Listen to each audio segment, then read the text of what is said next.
first of all, we have here the Justice card. And I feel like this is not so much about, court cases, legal battles, or anything like that. I feel like it deals more with the way that you believe in justice, okay? I've worked really hard and I deserve this. The other person is cutting corners. They don't deserve a promotion. They don't deserve a pay increase. They don't really deserve, all the good things that are coming their way. So many of you, despite everything that you've been through, despite everything that I mentioned before, this sense of like, I'm a really good person. Why are bad things happening to me? Or why am I not getting recognized for the work that I do, for my skills, for my assets, for everything that I bring to the table? I feel like there is a sense here that they're gently reminding you that you're seeing things from your own perspective. You don't know where the other person has been. So for you to say, or for one person to say, that person, they slack off and they don't really deserve it. I feel like maybe they deserve a little bit of leeway. So maybe they need this pay increase, this promotion, a lot more than you do. Maybe they have other things in their lives that are kind of like spiraling out of control. So they really need this one boost of self-esteem. Otherwise, their house of cards would crash. So I feel like it's really important for you guys to hang on, first of all, to these high moral ideals. But at the same time, do not be the person that makes these judgment about who is worth it and who is not. And especially do not turn this judgment, this criticism onto yourself, where you feel like, am I really worthy? Am I really deserving?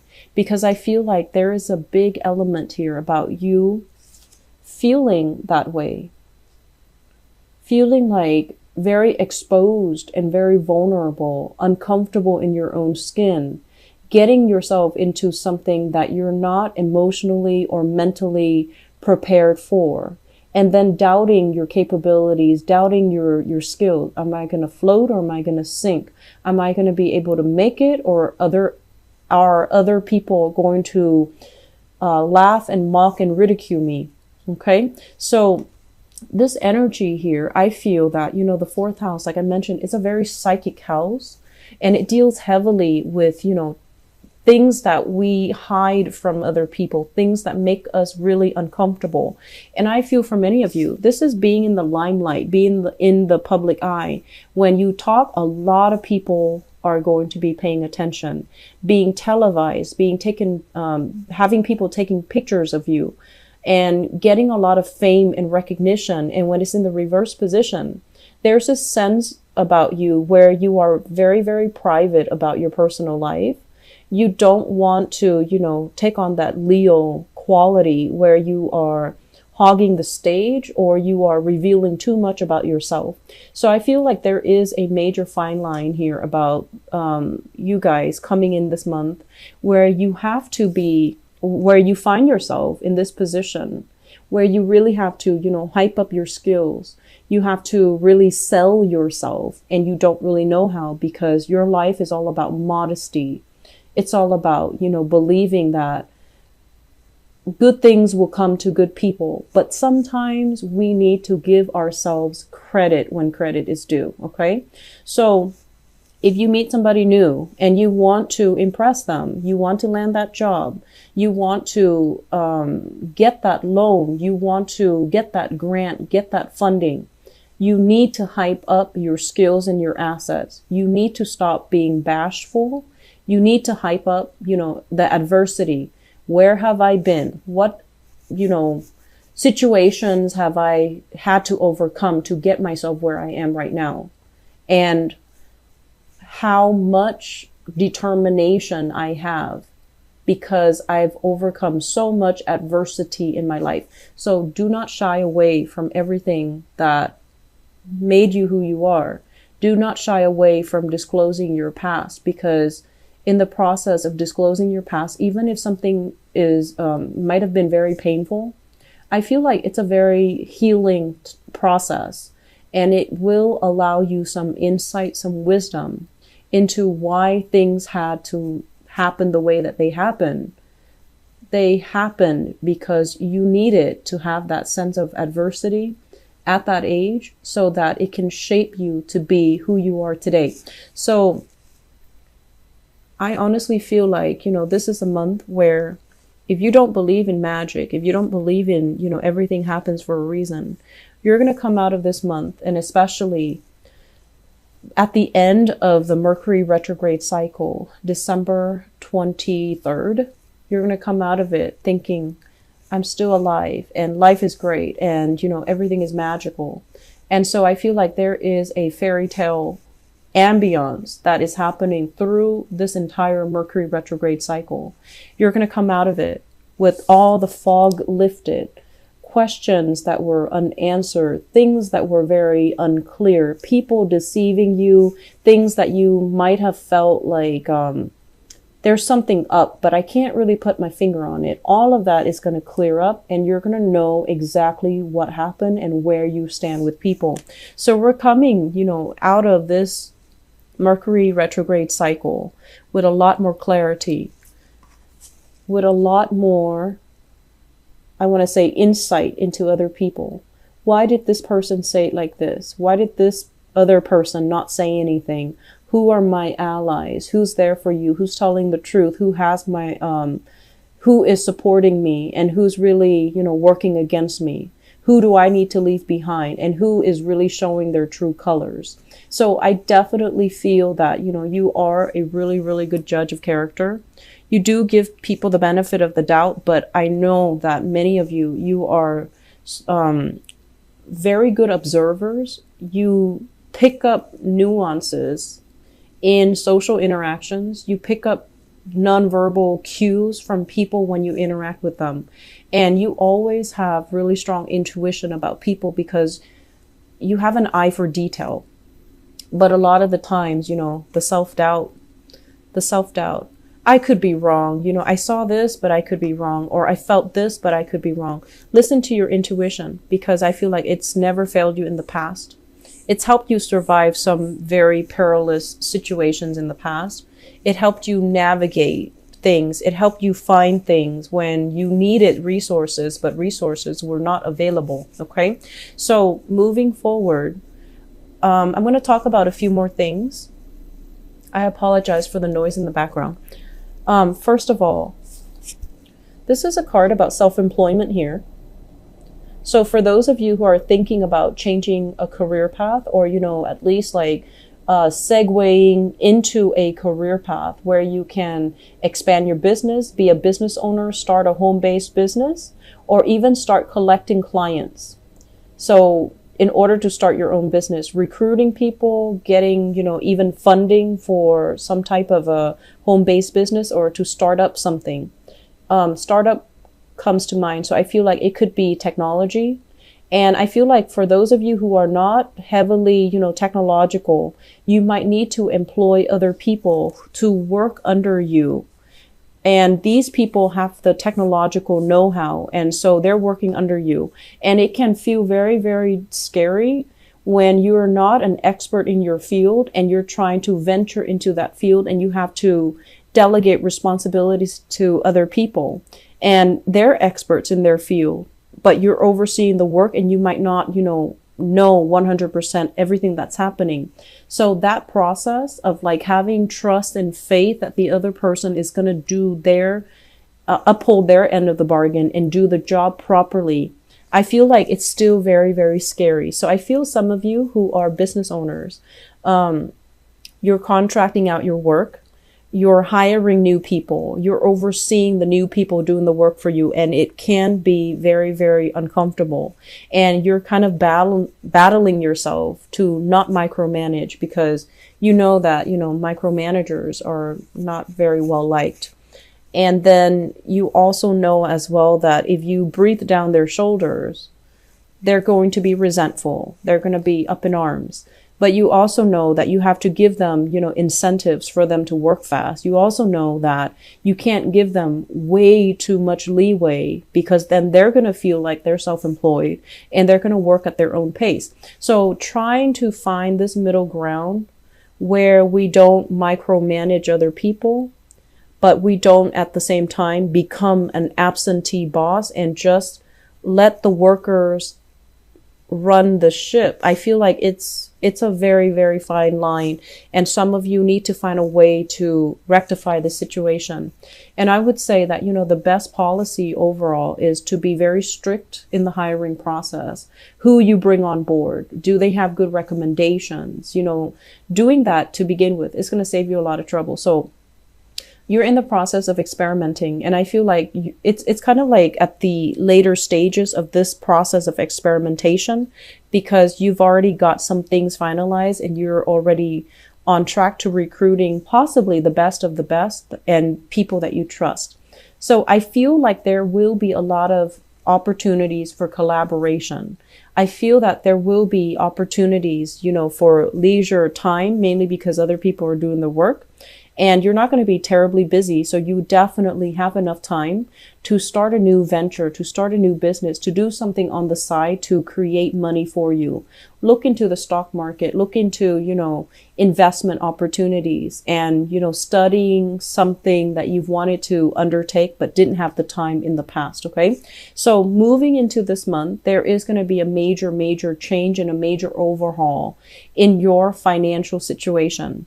We have here the Four of Pentacles and an Eight of Pentacles right on top of each other. So this is kind of like releasing something that is very security oriented, something that we were very, very fearful to let go because we feel like, what's the alternative? Once I let this go, what else is going to be in store for me? Am I going to be the same?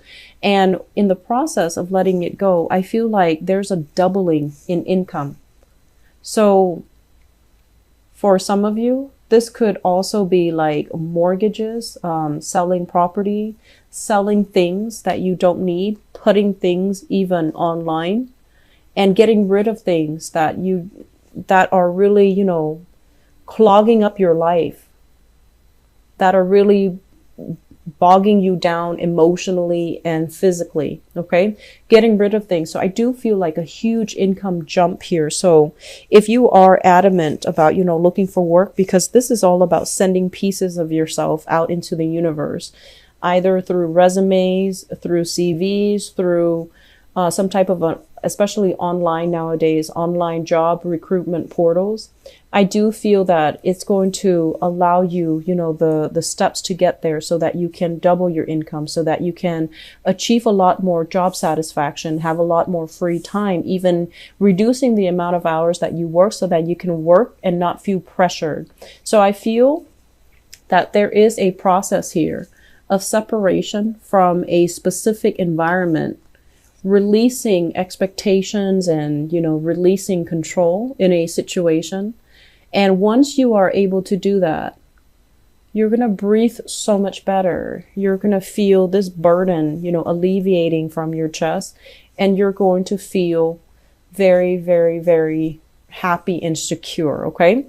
I feel as well, I mentioned earlier, I do feel a very strong maternal, paternal vibe, especially with this Nine of Pentacles. If you are at a point where career and work and money is flowing well, and you don't have to worry about, how you're going to make money, living from paycheck to paycheck, you don't have those concerns anymore. The major concern, I feel, is going to be family related, okay? And you're going to have to also relinquish control. Don't be the one person that comes to everybody else's rescue. When they mess up, let the other person deal with the consequences, okay? This is how we teach accountability, and this is how we teach someone to understand actions and consequences. So this is a card kind of like, control. A lot of the times we intervene, we step in for somebody. It's also because we want to be involved in that situation. We want to control the outcome in that situation. And we also have this, this latent inability to trust that the other person can do it the right way. So it boils down to control. And once you relinquish that, once you let somebody, step up to the plate, take care of things when they go awry so that they can work on their problem solving skills, so then they can work on critical thinking skills, so that they can learn to be self-sufficient and to be as well resourceful. it's going to alleviate a lot of burdens for you. So if you've been kind of like that mother hen, if you've been constantly monitoring and taking care of everything, this is the month for you to delegate. This is the month for you to sit down and really think about where you're giving your energy away. Because in the process of delegating, in the process of trusting that I'm over here and the other person is in the office working, are they really working? I feel like they're working. You can trust that they're working. And so relinquishing control and allowing the other person to step up and take care of things. I feel like it's a major, it's difficult. And I feel like for some of you, it can bring about a lot of anxiety because you want things done a certain way. And I'm also feeling as well, it's almost like this Aquarian energy, this need to control and this need to have things a very, very, very specific way for no other reason than just because you want it a specific way. And so we have to let go of those irrational methods of behaving. Okay, so we have to let go of these things and we have to aim for this sense of balance, this sense of harmony as well. That if we trust the other person, if we give them room and space to breathe and to thrive, that they're also going to breathe and thrive. And that pretty much, sums up the first 6 cards here. The second part of this equation here is, it seems to me like in love relationship, there are options on the table. Okay, so we have here the Lovers in the reverse. And the Lovers in the reverse is usually a situation where there are too many people interfering in a love relationship. So you have here a fire sign, Sagittarius, Aries, or Leo. And I feel for some of you, this is somebody not approving of your relationship. And they're not disapproving of your relationship for no other reason than because they don't like the relationship. So it can be irrational. And then we have another person. This is a water sign, a Pisces, a Cancer, or a Scorpio.